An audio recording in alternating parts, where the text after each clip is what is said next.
The Sattler Files. Welcome back to the Sattler Files. You're with Daniel McKeig.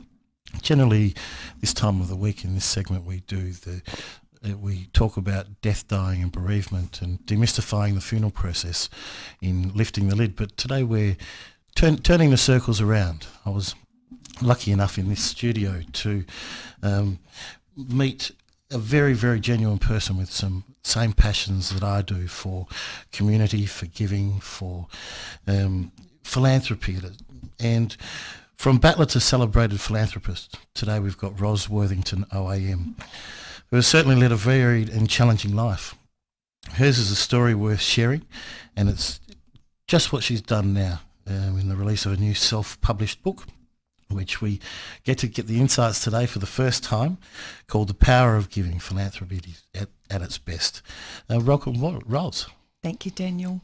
And, lovely to have you with us here today, and it certainly is a great opportunity for me to be able to spend a little bit of time with you as you lead into your book launch, which I think is this Sunday, is yes, that right? It is, yes. The day before your 65th birthday. Yes.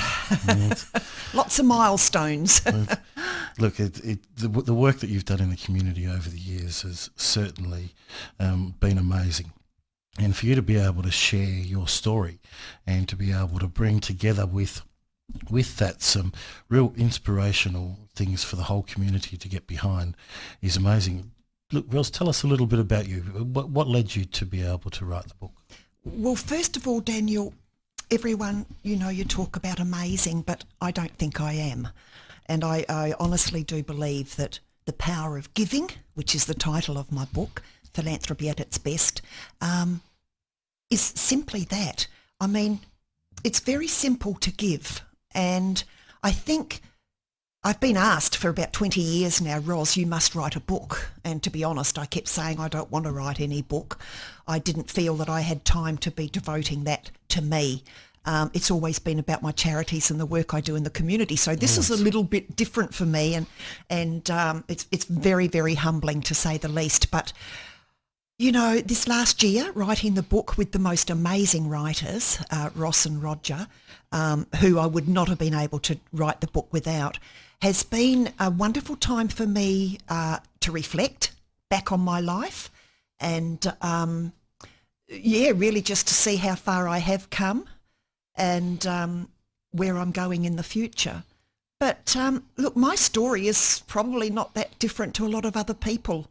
I think every one of us has a story inside us. So it's just a matter about, of telling it. Perhaps I'm not doing so great at it talking about me at the moment. It's always difficult. It certainly was humbling. I was having a coffee with Ros before this segment, and, you mentioned exactly that. It's very different for you because normally you'd hide behind your charities. Yes. And you'd push those charities forward. And now it's a bit of a time for us to be able to honour you, and the things that you've done. And hopefully spread that inspirational word so it gets others on board to be doing the same type of thing that you've been doing.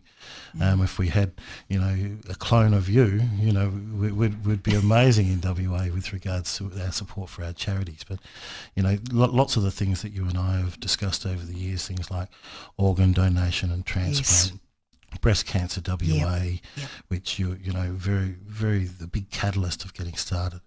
And also now that you've jumped on board and you're doing community pod. And that was where we first really started to have a chat with us having funeral homes all the way from Wangara through to Mandurah. It was something that I felt was such an easy way for us to be able to give back as a business. Well, you do that all the time, Daniel. You guys are amazing, and it's just been phenomenal, the support that you've given. And I find that there are a lot of people out there. Everyone I meet, they are giving. Can I just tell you about the launch? I'd love you to. I mean, the launch that's happening on Sunday has absolutely blown me away. So I have an amazing young friend, Tamara, Cook from Known Associates. And so Tamara's always supported me. And so she decided that she was going to approach people and she was going to organise this launch. And so she put out a Power of Giving letter to so many people and sponsors. And every single one of those people came back and have 100% sponsored the launch on Sunday. Now, so many of these people I don't know, but it is so overwhelming to know that every single thing from water to champagne to food to string quartets, magicians for the children, everything has been donated. So, you know, isn't that about the power of giving? There are so many people in the community, they want to give, but they're just not sure how to. It's also the power of you, Ros. I mean, you lighten up a room every time you come into a room. So, or frighten people away, Daniel, sometimes. but it's certainly nothing to be shy of. And, you know, you've put yourself forward. And I'm assuming at times uncomfortably, you know, and that's somewhat you're talking about here is sometimes people just don't know how to give or where to give or how to get it through to the right charities. And you've been able to break down those doors to be able to make sure it's an open and transparent process. And I think when people read the book, I hope everyone out there listening now likes the book. I'd love you to go online and buy the book, which would be wonderful. But it's a book where it is all about giving. That there's no negativity in one single page, in one chapter. And so many people have stepped forward with their stories of how I've been able to perhaps impact their life at a time when it was really, really, really difficult for them. Ladies with breast cancer, Lifeline has played a big part, you know, with depression and suicide.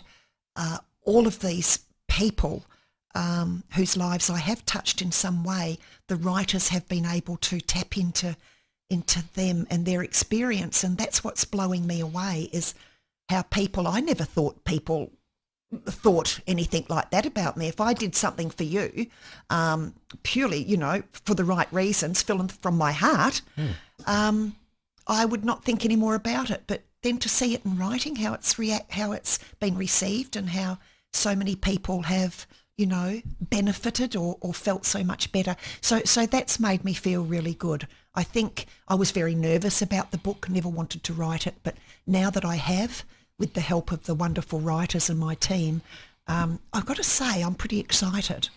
So little nervous. As you would be, but you know that's a matter of being able to put yourself forward. Your whole experience and what changed your life led from what I understand loss and bereavement. Yes. And you were able to harness something special in yourself to be able to then say, well, what can I do to be able to move myself forward? Is that right? Well, yes, it is. I mean, when you're little, you don't understand. But yes, you know, my brother and I were fostered. We're actually kidnapped virtually from our mum and fostered for a number of years. You know, through that process, I did suffer, like a lot of people do in foster care, times that weren't very good, you know, abuse, etc. But I've never dwelled on any of that. I think you start to build up a resilience, and then as time goes by, I, you know, left school at 14 and had to and make your own way in the world. But I think the biggest loss and the grief, you know, so you can grieve for a lost childhood, but I don't.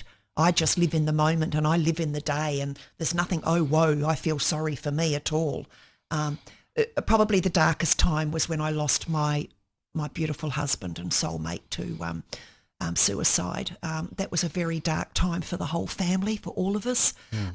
But, you know, that's when I use my phrase, I take my pain and turn it into something powerful. So you know, we all have the ability to be powerful. How you use your power is up to you. Some people use their power for not so good. Let's face it. I tend to use my power for good. And if it's making a difference in someone's lives, whether it's the orphanage in Afghanistan with my darling soul sister Mabuba, or whether it's in Bali, or whether it's here in Perth, wherever it is around the world, we all have it in us to make that difference. And turning your pain into power really makes you feel pretty good. And as I say, it's not always about money, is it? It's no. about being able to, the power of giving must be also talking about, obviously, your own time, your passion towards a certain area of charity. Yes. You know, something that's close to your heart. And yes. if everybody was to jump on one organisation that was close to their heart, we'd have more than enough to be able to go around when it comes to things. Well, what a difference it would make. I mean, the charities and organisations that I'm involved with are because I've been personally touched by them.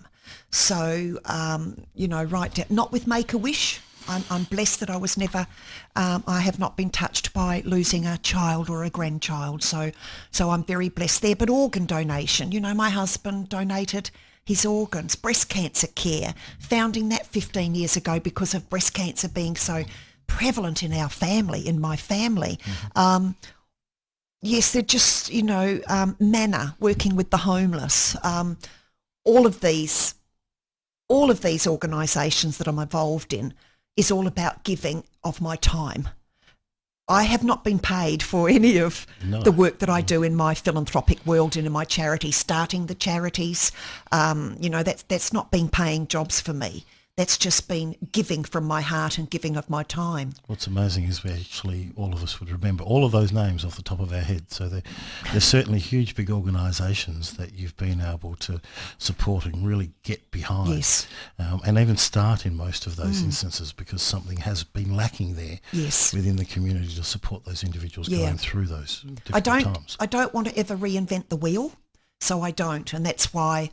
when I lost my husband, I was going to start a charity, but then Lifeline approached me, and why not collaborate and work together? I'm very big on this collaboration and charities working together. It's been very hard over the 30 years to get people to do that. I've been told in many instances to get lost, and I can tell you I've had far more no's than yeses, but when you get a no, but when you believe in something and you're passionate about it and something's happened to someone you'll know, or you see someone suffering, I can't bear it. I really do have to step up and think, well, how can we do this? But I would never have been able to do any of this, Daniel, without the support of the people in the community. Without the support of the amazing family and friends I have, I just couldn't do it. It's all very well to be a face and to be a profile, but actually having people supporting you to do what you do is wonderful. And that's why I'm going to take my book tour all around rural Western Australia. So tell us a little bit about your book tour. That's quite amazing. Well, I was asked to launch in Sydney, which I could have been doing next week, but I thought about it. Yep, Sydney can wait. The people of Western Australia are the backbone to charity and giving. I'm not talking about politicians or high-flying corporates. I'm talking about the real people in the community. So people from Collie, Geraldton, Bunbury, Wagen, Merredin. That's just to name a few of the places that I will be doing my book tour starting next week, to get out there, really to thank them for the support that they've given me over these past 30, 35 years.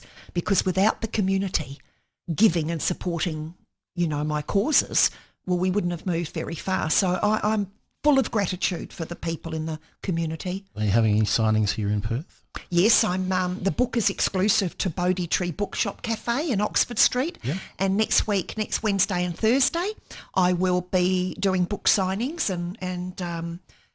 and spending time at the Bodhi Tree Bookshop. But people, if they don't want to go online, can just go there and buy it. So online, Ros, where do people online, go to? Yes, well, they can go to my website, rosworthington.com.au, and they can purchase a book, and we'll have it couriered out to them. It won't be long, and I'm sure with all the access, we'll get you into the open bookstore in any time soon. Well, wouldn't that be cool if I could get, I'm sending her a personal copy because I have met Oprah, and I do love what she stands for. And so I'm going to send her a copy, and, well, you never know. The universe is aligned at the moment, and she may just put it in her book club. I'm sure she may not. I'm sure with the amount of people that you support, we can put some pressure on somewhere. I always say it's your persistence, your determination, and you never say die attitude, which are your hallmarks, Ros. I hope and wish you all the success with your new book launch, your continued work and your philanthropic nature that you've got, and people of WA have somebody to be really proud of when it comes to what you've been able to achieve, and I'm sure you've got bigger and better things to come. Thank you, Daniel, and I appreciate your support, my friend, very much. And of course Despine and Howard, who have supported me for so many years. It's very much appreciated. Appreciate your time this morning, Thank Ros. you. And we're with the Sattler Files. This is Sattler Files. embrace. A fond farewell should be personal. That's why Purslowe Funerals allow you to remember the life of your loved ones in a way that truly reflects their individual character.